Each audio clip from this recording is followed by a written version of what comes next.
그러면 핵심이 콘크리트 성질입니다.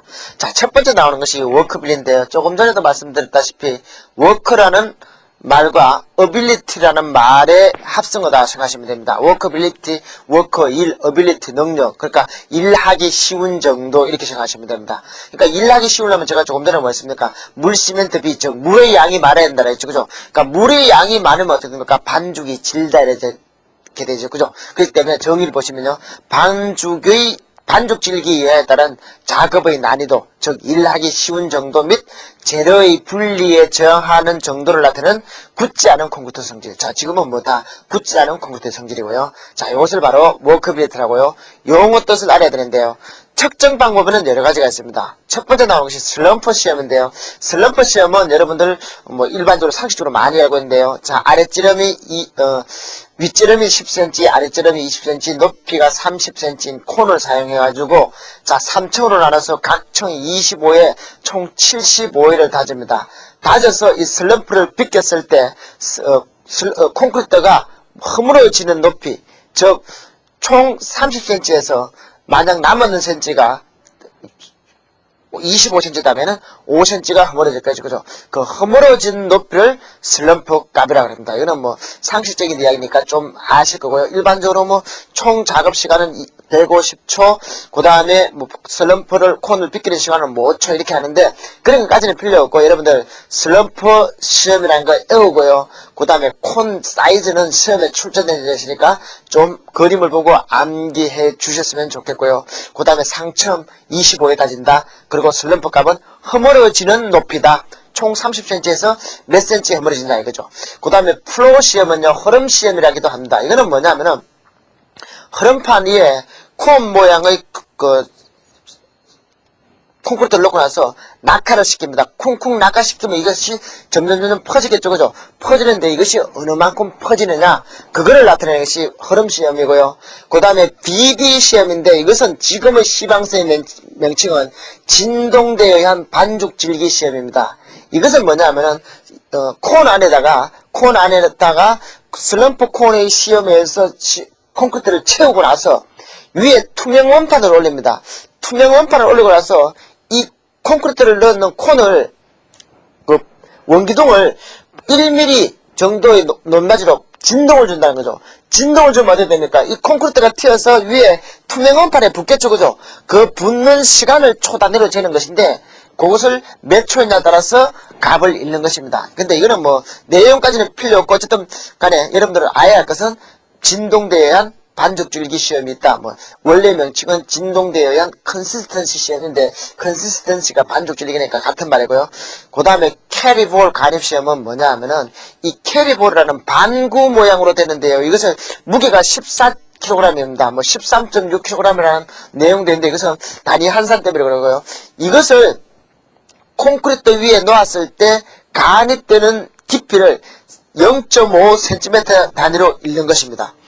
그 다음에 리몰딩 시험은요, 자, 콘 안에다가 콘크리트를 넣고 그 밑부분에 구멍을 뚫어갖고 이중간으로 만듭니다. 그러면 이것을 툭툭 6mm로 낙하시키면 어떻게 됩니까? 이 충격에서 콘 안에, 그러니까 통 안에 있는 콘크리트가 바깥으로 나올 것입니다. 나와가지고 바깥 부분과 안 부분의 높이가 같게 됐을 때 낙하의 수가 몇 회냐, 뭐 그걸 가지고 따지는데 그거 가지고 따지는 거고요. 그 다음에 다짐 계수 방법은 어떻게 됩니까? 우리가 일반적으로 그 압축강도 시험용 몰드에 콘크리트를 다져 넣었을 때 그 무게와 그 다음에 떨어뜨려서의 무게를 비교하는 것이고요. 그 다음에 1, 2발엔 같은 경우는 아까 우리가 조금 전에 했던 캐리볼 간입시험 같은 거는 캐리볼을 얹었을 때 간입되는 깊이를 재는 것인데 이거는 간입되면은 어떻게 됩니까? 그 지름을 재는 것입니다. 근데 여기서는 여러분들 뭐 시험에서는 이러한 내용들이 출제된 적은 없으니까 그냥 상식적으로 알고 계시고요.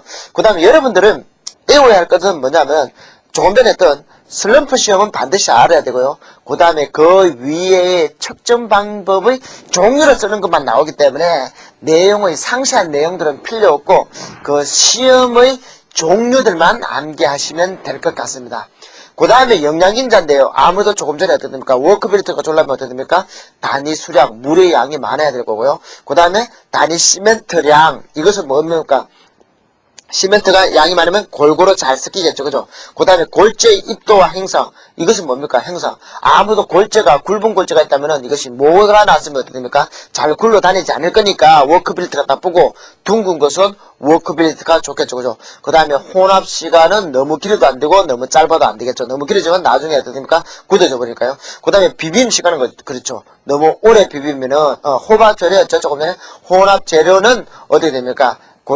만약에 에이제나 감수제가 들어가면 어떻게 됩니까? 감수제, 분산제 같은 게 들어가면 워크빌리티가 좋아지겠죠. 그죠? 그 다음에 비비는 시간, 그 다음에 온도가 높을수록 어떻게 됩니까? 콘크리트가 빨리 굳어지니까 워크빌리티는 떨어지겠죠. 그죠? 그 다음에 배합을, 부배합을 하냐, 뭐 빈배합이냐, 뭐 요것들은 교재에는 상세한 내용들이 있지만은 그런 것까지는 필요 없으시고, 여러분들은 인자 정도, 즉, 다시 워크빌리티는 여기에 들어가는 재료의 양에 영향을 받겠죠. 그러니까 단위 수량, 단위 시멘트량, 골재, 그 다음 비비는 시간, 온도, 뭐 쉽게 쓰실 수 있고, 이것은 뭐 그렇게 시험에 자주 출제된 적은 없습니다.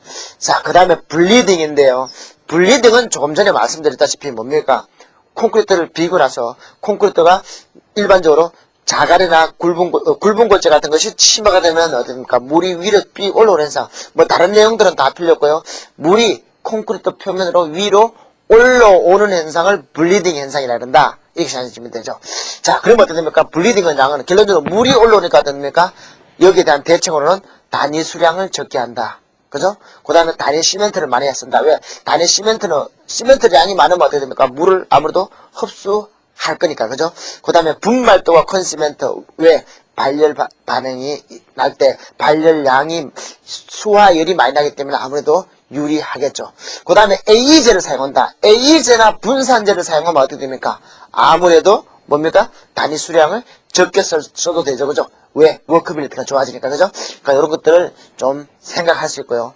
그 밑에 있는 레이탄스라는 것은 이 블리딩이 위로 올라올 때, 블리딩 현상이 나타날 때 물만 올라오는 것이 아니라 어떻게 됩니까? 거기에 불순물이 같이 올 수 있다는 거죠. 그리고 이 불순물들은 어떻게 됩니까? 올라왔는 물이 물에 씻겨서 같이 올라오면 어떻게 됩니까? 물은 정발하니까 없어지는데 이것은 정발이 안 되니까 어떻게 됩니까? 결국은 콘크리트 표면에 침전되는 현상. 그래서 이것이 바로 레이턴스라고 하죠. 레이턴스 현상이 일어나면 블리딩 현상이 일어나면 레이턴스 현상은 뭐 반드시 일어난다고 볼 수 있을 것 같습니다. 자, 이건 용어 정리 정도, 그 다음에 블리딩의 대책 정도는 조금 암기해 놓은 게 놓을 것이 좋을 것 같고요. 자, 초기 균열은 좀 외우셔야 되는데요. 시험에 자주 출제됩니다. 여기에 있는 내강시는 콘크리트의 시방스에 있는 내용입니다.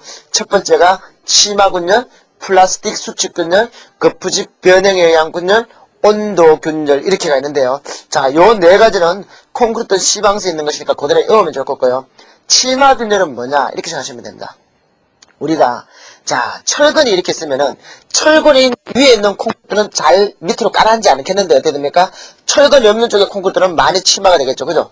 그러니까 쉽게 말해서 여기 기둥이 있고 여기 보가 있으면은 보에 있는 부분에서는 이 보의 두께가 작으니까 콘크리트의 치마가 적을 거고 어떻게 됩니까? 기둥은 두께가 두꺼우니까 됩니까? 상대적으로 치마가 많기 때문에 상대 치마가 생길 겁니다. 그러면 어떻게 됩니까? 그 경계 부분에 한쪽으로는 많이 내려가려고 그러고 한쪽으로는 많이 못 내려가니까 어떻게 됩니까? 전단력이 생기겠죠.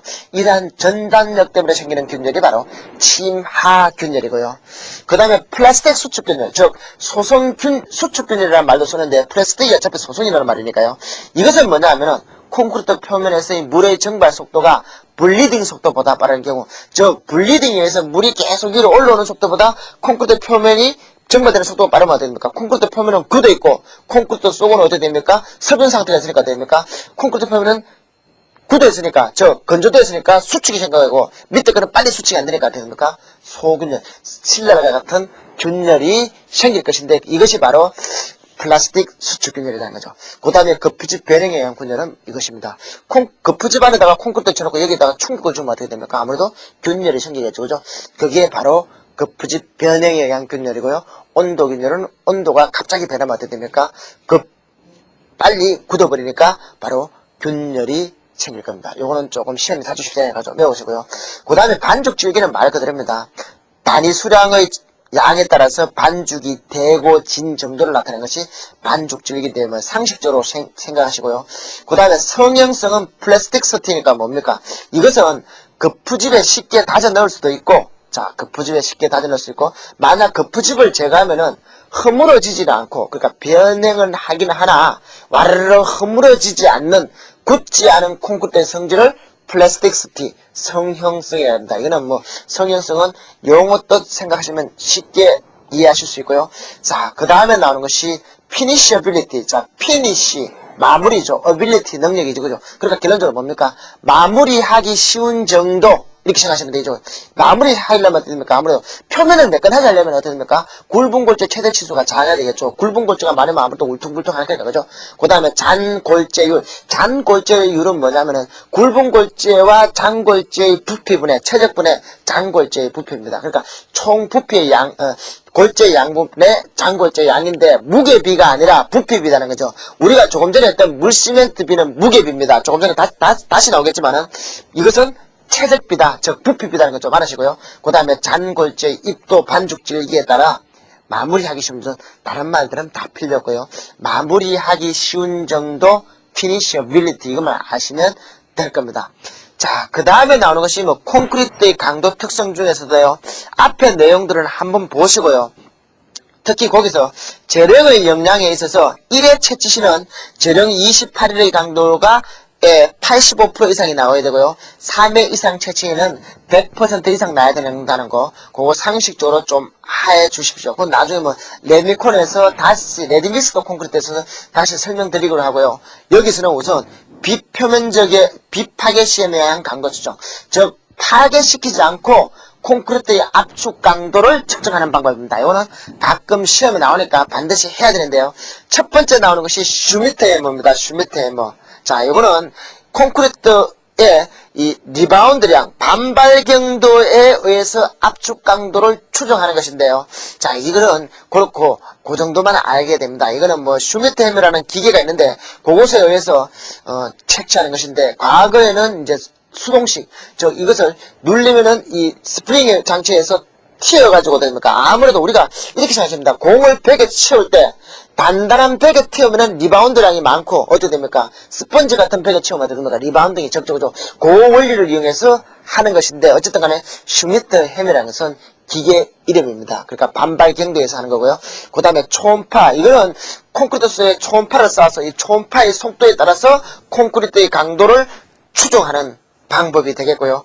그 다음에 공진법은 주파수, 프리퀀시 가지고 진동수에 의해서 콘크리트의 강도를 추정하는 겁니다. 그 다음에 나오는 것은 방사선법은 방사선에서 해야 하는 거고요. 그 다음에 철근 탐지기는, 우세는 철근 탐지기에 의해서 뜨면은 안에 철근까지 다 스캔이 뜨인다는 거죠. 그러니까 철근 탐지법이 있고요. 그 다음에 인발법, 외에도 코 채취 방법, 그 다음에 복합법 이런 것들이 있는데, 이것들은, 보면은 책마다 조금 용어가 틀린데, 그런 것들은 크게, 염려할 것 같지는 않고요. 어쨌든 여기서는 여러분들이 이 종류만 좀 4대까지 쓰라고 나오니까 반드시 좀 5가지 정도 내지 6가지 정도는 좀 암기하는 것이 좋을 것 같습니다. 그 다음에 나오는 것이 내구성 저하 원인인데요. 이것은 여러분들 공부하실 때 물리적, 그러니까 내구성이라는 것이 뭡니까? 균열이 생기거나 이러면 어떻게 됩니까? 마모가 생기면 바로 내구성이 떨어진다 그랬죠. 그죠? 그러니까 내구성. 자, 외부 환경에 대한 저항 능력을 바로 내구성이라는데요. 자, 물리적 원인과 화학적 원인인데요. 자, 물리적 원인은 말 그대로 동결융의 침식 온도 변화. 요거만 외우면 됩니다, 사실은. 자, 동결융은 어떻게 됩니까? 아무도 물이 있으면은 어떻게 됩니까? 물 때문에 어떻게 됩니까? 부피가 늘어나서 팽창을 해서 검이 생겨서 내구성이 떨어지는 경우가 많아가지고, 침식은 주로 마모겠죠, 마모. 쉽게 말해서 콘크리트가 물이 계속 식히면 어떻게 됩니까? 마모가 돼서 어떻게 됩니까? 내구성이 저하되겠죠. 그죠? 그 다음에 온도 변화는 어떻습니까? 온도가 갑자기 변하면 어떻게 됩니까? 콘크리트는 온도 균열이 발생한다는 거죠. 이건 주로 한중 콘크리트에서 많이 생기는 거고요.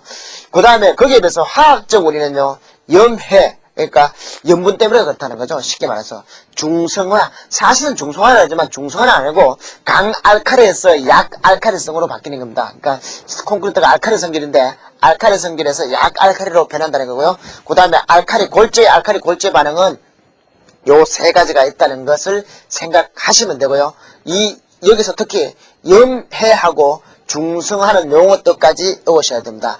염해는 조금 전에 제가 말씀드렸다시피 콘크리트 중의 염화물, 즉 염분이나 대기 중의 염화물 이온이 콘크리트의 성질과 부합해가지고 어떻게 됩니까? 이것이 철근을, 염분이 뭡니까? 소금물, 쉽게 말해서 어떻게 됩니까? 철근을 부식시키고, 철근을 부식시키면서 철근에 어떻게 보면 부피 평창이 늘어나죠. 그죠? 부피가 늘어나니까 어떻게 됩니까? 콘크리트에 금이 간다는 것이죠. 그게 바로 염해가 되고요. 중성하는 조금 전에 말씀드렸다시피 탄산가스나 산성비 등으로 콘크리트가 수산화칼슘 상태, 즉 강알칼리 상태에서 탄산칼슘, 약알칼리 상태로 변해가지고 하는 경우, 그래서 중성하다 생각하시면 되고요. 그 다음에 알칼리 골재 반응 같은 경우는 시멘트의 알칼리 성분하고 골재의 실리카 성분이 합성해갖고 겔 상태의 물질이 생기는데 이것이 팽창력이 생기는 것입니다. 그러니까 이거는 용어 뜻 정도만 한번, 그렇다고 해서 알칼리 골재 반응이 뭐냐 이렇게 출제된 적은 없고 쭉 설명해놓고 주로 여기서 용어 설명이라고 그래봤자 쭉 설명해놓고 이것이 뭐냐 이렇게 묻는 거기 때문에 여러분들 용어만 좀 정확하게 외우시면은 뭐 쉽게 답하리라 믿습니다. 자, 그 다음에 나온 것이 피로 파괴인데요. 이건 여러분들 뭐 다 아는 내용입니다. 그러니까 철근 콘크리트 시간에 하셨을 건데요. 어떻게 됩니까? 작은 하정이라도 계속 반복적으로 주면 어떻게 됩니까? 그러니까 반복 하정을 받으면 어떻게 됩니까? 콘크리트의 강도가 떨어져서 파괴가 된다는 것이죠. 그게 바로 피로 파괴. 뭐 그렇게 생각하시면 뭐 별 어려움 없이 쉽게 하실 수, 용어 뜻을 쉽게 하실 수 있을 것 같습니다.